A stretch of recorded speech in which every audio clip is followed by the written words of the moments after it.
হুগলি জেলা প্রশাসনের উদ্যোগে ভারতের জনগণনা 2027 উপলক্ষে স্বগণনার প্রচার শুরু। 1 আগস্ট থেকে প্রথম পর্যায়ের সূচনা হলো চুঁচুড়া রবীন্দ্র ভবন থেকে।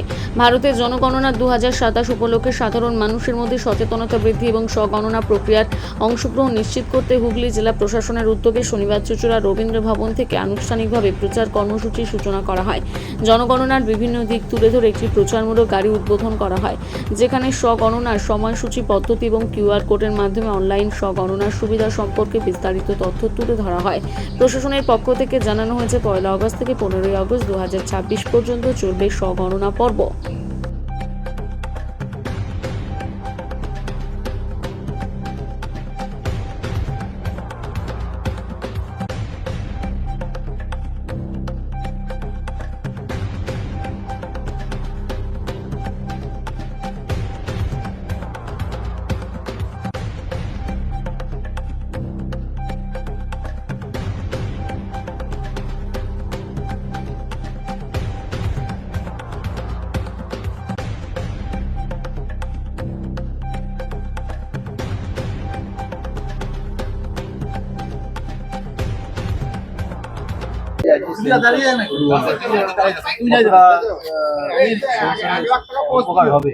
হ্যাঁ, নিশ্চয়ই তার ভালো মন্দ দিক তো রয়েছে, নিশ্চয়ই ভালো হবে। কারণ জনগণনা আমাদের দেশের পক্ষে খুবই মঙ্গলজনক। আজকে তার একটা পদক্ষেপ হিসেবে আজকে একটা প্রোগ্রামটা হলো, আপনারা সবাই মিলে দেখলেন। এবং সেটা আমাদের 1 আগস্ট থেকেই এবং 15 সেপ্টেম্বর পর্যন্ত তার একটা ফলপ্রসূ রেজাল্ট আমরা পাবো। এবং যারা যারা নিজস্ব অ্যান্ড্রয়েড ফোনেতেও তারা আপলোড করতে পারবে। যারা পারবে না তাদের বাড়িতেও এই কাজে যারা নিযুক্ত আছে তারা যাবে, গিয়ে তাদের আপলোড করবে। প্রোগ্রামটা দেখুন সর্বস্তরে হচ্ছে। আমরা মাস এনুমারেশন, সেলফ এনুমারেশন প্রোগ্রাম করানোর জন্যই আজকে এখানে সমবেত হয়েছি, যে আমরা সবাই করছি। এটা একটা উৎসাহমূলক প্রোগ্রাম। আপনারা দেখেছেন যে এখানে মাননীয় বিধায়ক সাহেবও করেছেন, সিপি সাহেবও করেছেন, সবাই আমরা করছি। আর এটা সবথেকে বড় সুবিধা হচ্ছে, আমরা যেখানেই থাকি না কেন সেখান থেকেই তার বাড়ির সেলফ এনুমারেশন করাতে পারি। যদি ব্যবহার করে না কোনো ফোনই, সেই ক্ষেত্রে তাতেও কোনো অসুবিধা নেই। কারণ এটা ওই যে বললাম, এটা করার পরেও আপনাকে এই কোডটা সেভ করে রাখতে হচ্ছে। যখন এনুমারেটর আপনার বাড়ি যাবে তখনও তাকে এই কোডটা দিতেই হচ্ছে।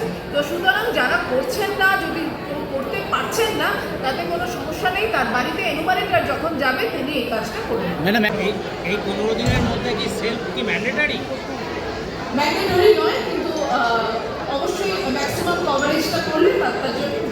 যদি কেউ না করতে পারে তাহলে এনুমারেটর কি করবে। কি কতক্ষণ সময় লাগছে বাকি? সময় বেশিক্ষণ লাগছে না, কিন্তু নেটের প্রবলেমের জন্য একটু টাইম লাগছে, না হলে আদারওয়াইজ হয়ে যাচ্ছে। সহজ জিনিসটা, সহজ পদ্ধতি। সহজ বলতে সহজ যতটা ভাবছিলাম ততটা নয়, একটু হলেও টাফ আছে। ঠিক আছে, করা যাচ্ছে, তাই তো? অ্যান্ড্রয়েড ফোনটা একটু একটা জিনিস রাখতে বলছে, ওটা একটু বড় করে একটু দেখান না, কোন আইডিটা রাখতে বলছেন সেটা একটু বলে দিন। ঠিক একটু ঠিক আছে। ক্লোজে আমার সৌভাগ্য, আমরা আজ জেলা লেভেলে চুঁচুড়া রবীন্দ্র ভবনে সেলফ এনুমারেশনের আমরা এখান থেকে তার উদ্বোধন করলাম। আর আমার সৌভাগ্য যে আমি প্রথম ব্যক্তি যে এটা কমপ্লিট করতে পারলাম।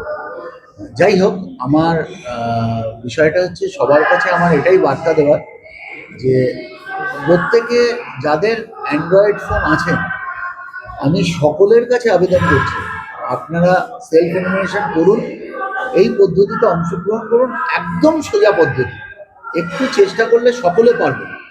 এরপরও আমাদের যে বিধায়ক সেবা কেন্দ্র তৈরি হয়েছে, ওখান থেকে আগামী 5 তারিখ থেকে আমরা যারাই এই পদ্ধতিটা হয়তো বুঝতে পারছে না, করতে অসুবিধা হচ্ছে, আমরা সকলকে সহযোগিতা করে সকলে যাতে এই পদ্ধতিতে অংশগ্রহণ করেন।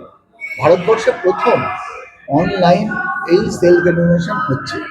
আমরা সেন্সাসে অংশগ্রহণ করলাম এবং সুনাগরিক হিসাবে এই সেন্সাসের এই পদ্ধতিতে অংশগ্রহণ করে আমরা সরকারকে সহযোগিতার হাত বাড়িয়ে দেবো। এটা আমি সবার কাছে আবেদন। দেখা গেল যে নিজেই বসে এখানে শক্ত মনে হলো। একেবারে সোজা, কিচ্ছু নেই, খুব জোলো বিষয়।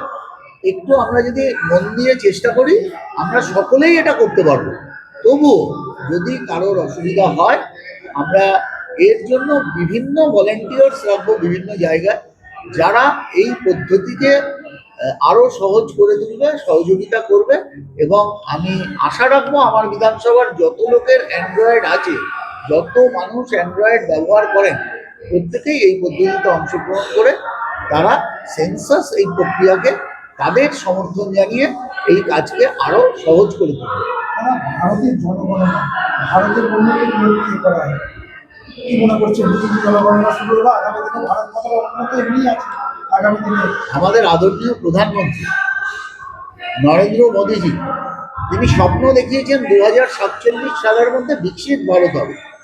এটাও তার একটা পদক্ষেপ মাত্র।